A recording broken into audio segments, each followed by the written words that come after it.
que é melhor espalhar do que engavetar. Quando eu tenho uma informação, por exemplo, eu levanto aqui para vocês a chave da minha casa, do meu carro. O cérebro de vocês vai guardar a forma e a cor no lugar. E eu disse que é do meu carro e da minha casa, estou levantando aqui. Existe uma área para guardar onde e quando.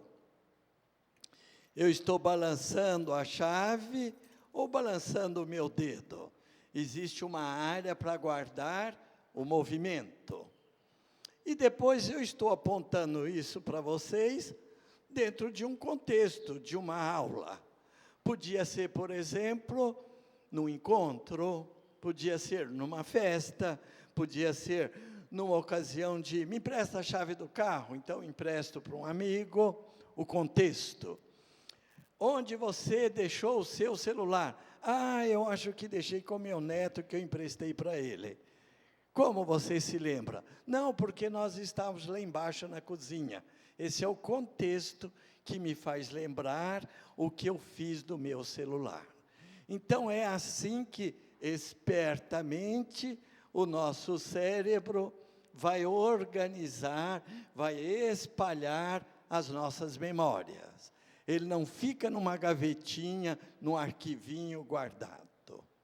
E quais são as estruturas do cérebro que se ligam à memória? Não, eu errei. Não existe a memória. Existem as memórias. São vários os tipos de memória. Quando alguém me perguntar, doutor Nobour, o que é bom para a memória? Eu tenho que primeiro esclarecer. Que tipo de memória você está falando? Porque a gente tem vários tipos de memória. Então, algumas delas, nós precisamos do lobo frontal. É uma memória assim que a gente utiliza toda hora. Eu estou dizendo para vocês, uma lista de coisas que vocês vão usar o lobo frontal para produzir memória. O spam digital. O que é spam digital? É uma sequência de números. Por exemplo, 9, 7, 3, 2, 4, 8, 5. Eu disse 7 números. Alguém seria capaz de repetir? Tenho certeza. Todos vocês. O cérebro humano retém com facilidade 7 números. Às vezes o cérebro usa mais um artifício para marcar traços de memórias, em vez de guardar o número. Por exemplo, meu telefone, 32362383. Ora, assim ficou muito mais fácil. Não, mas mesmo quando eu testar todos vocês com spam digital, vocês todos vão responder 7 números. O recado, olha, por favor, dê um recado que eu vou buscar o livro amanhã. Vocês retêm. Repetir uma anedota. Eu vou contar uma anedota e eu tenho certeza que daqui 10 ou 15 minutos, se eu perguntar, vocês vão lembrar. Um paciente estava morrendo de dor nas costas, foi consultar o médico. Ele examinou, fez uma receita extensa e disse, preste atenção no nome dos remédios, a hora que você vai ter que tomar, confira lá na farmácia, veja bem o que você vai fazer com essa prescrição. O mineiro, com muita calma, voltou para casa, levou a receita. 2 dias depois, ele recebe um telegrama do médico. Olha, o seu cheque voltou, tome providências.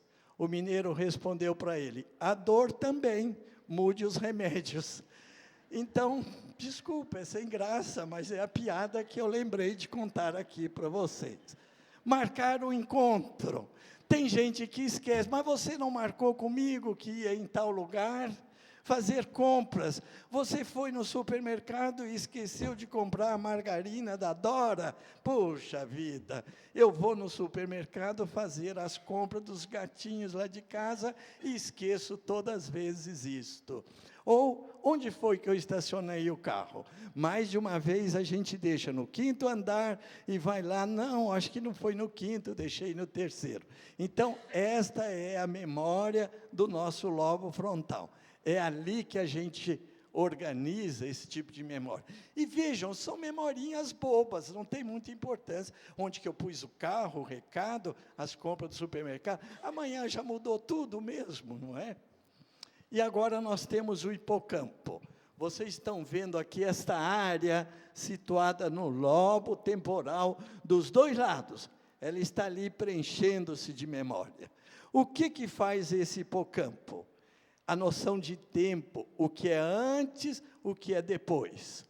Eu estou numa festa, num baile, e chega um amigo, me apresenta a esposa dele. Pois bem, depois de terminada a música, vem o jantar, termina o jantar, eu encontro o amigo e a esposa dele. Ora, acho que já te conheço, não me lembro de onde. Puxa, o seu hipocampo não está bem, você não é capaz de reter nenhuma informação nova. Então, o hipocampo dá esta informação que a gente retém. Há 20 minutos atrás, comecei a aula, há 2 minutos atrás, contei uma anedota para vocês, e nós podemos usar o hipocampo, com a nossa experiência, para organizar categorias. Nós temos o ônibus na rodoviária, vamos ter uma rodoviária nova, é preciso organizar a chegada e a saída de ônibus. A gente chega ali embaixo, tem um daqueles guardas que ajuda a tomar conta, ele tem de memória, de cabeça, olha, tal ônibus chega mais tarde, o outro já chegou e já saiu, o chefe organizou a planilha de saída e chegada de ônibus. O hipocampo faz isso para nós. Os fatos, os acontecimentos, o que se passar na nossa vida, ele classifica e organiza em categorias. O que eu tenho que fazer de manhã, o que eu tenho que fazer de tarde, o que eu faço primeiro, o que eu vou deixar para depois do banho, o que eu faço depois da janta, o que eu faço amanhã cedo quando eu levantar. Esta área, então, é o hipocampo que providencia a organização. Lá profundamente no nosso cérebro, nós temos uns núcleos, chamados núcleos da base.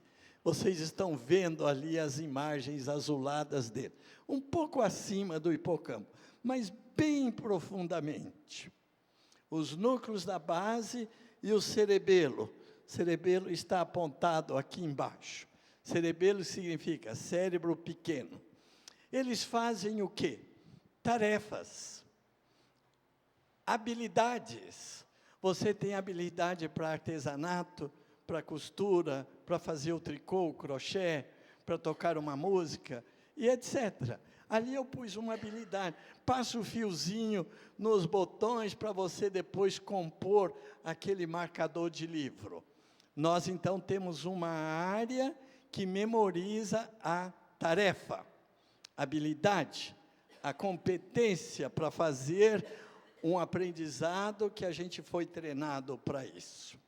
Ora, mas todos vocês têm que estudar o Espiritismo, têm que estudar geografia, têm que estudar literatura, têm que estudar história, tem todo um aprendizado que a gente adquiriu na escola. Você lê um jornal, você assiste televisão, você adquire cultura, conhecimentos gerais, eles se esparramam por todo o seu cérebro.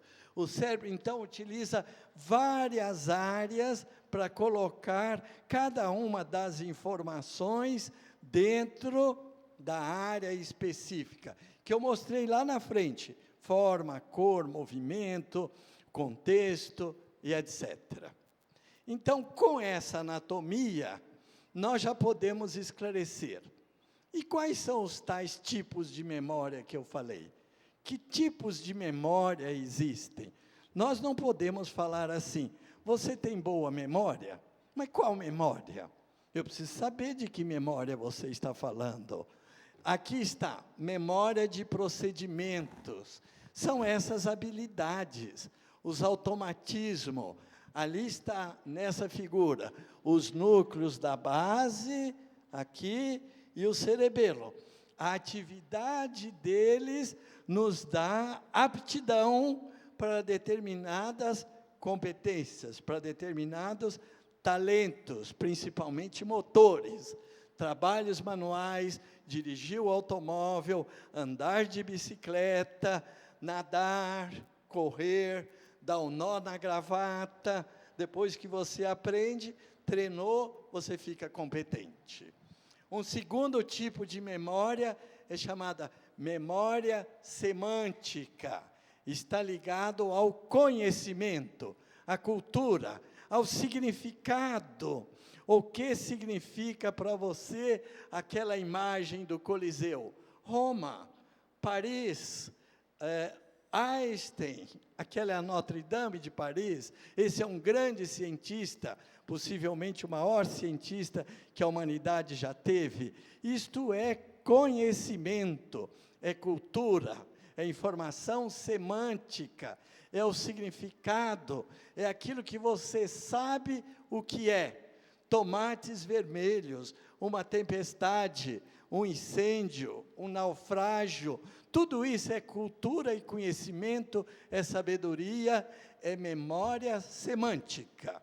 Ninguém pode ignorar, esquecer o significado e o que é aquilo. Junto com a memória semântica, existe um outro tipo de memória também, que se declara, que conhece, é a chamada memória episódica. São fatos. Cada um de nós agora tem fatos que percebe, que conhece, que já aconteceu conosco.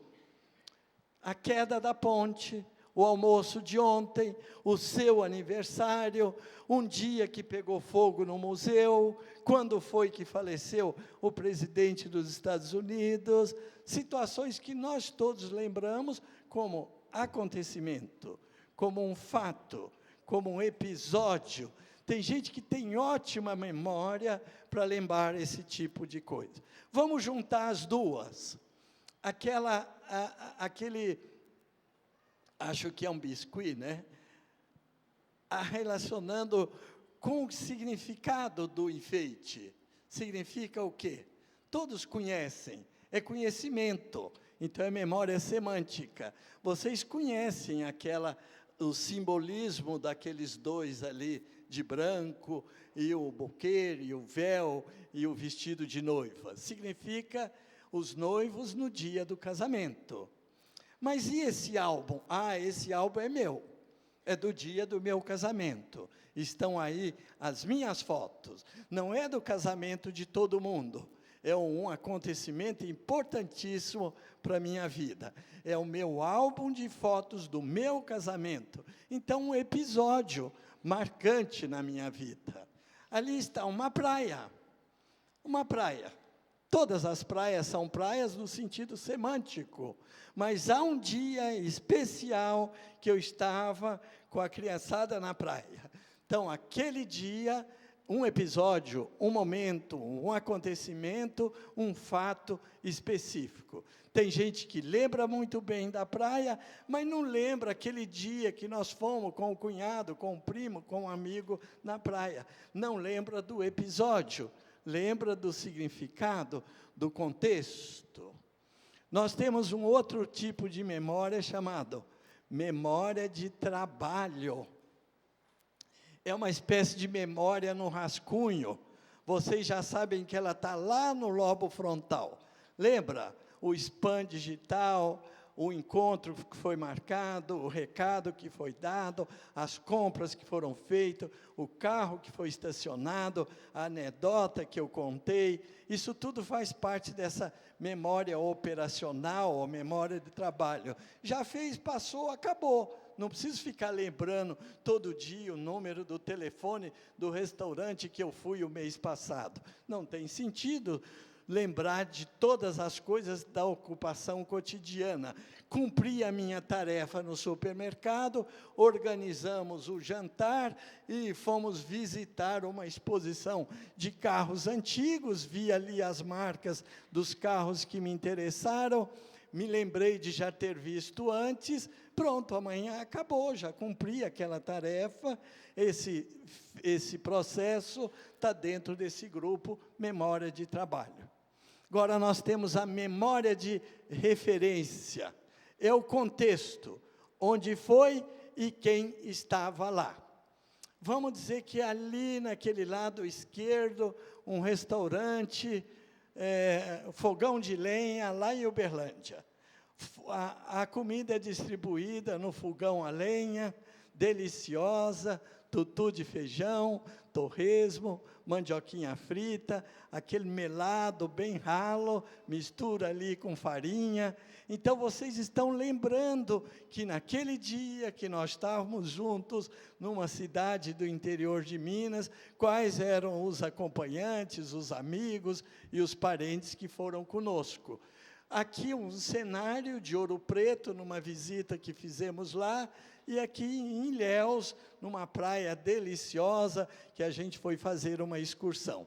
Então, quando eu vejo a foto, eu já lembro, foi tal dia, nós estávamos lá com os parentes, com fulano ou com cicrano, eu tenho as referências. Você vai fazer um prato, vamos fazer uma galinhada, olha, faz desse jeito e tal, foi a avó que ensinou, mas a gente põe um pouco de piqui para dar um gosto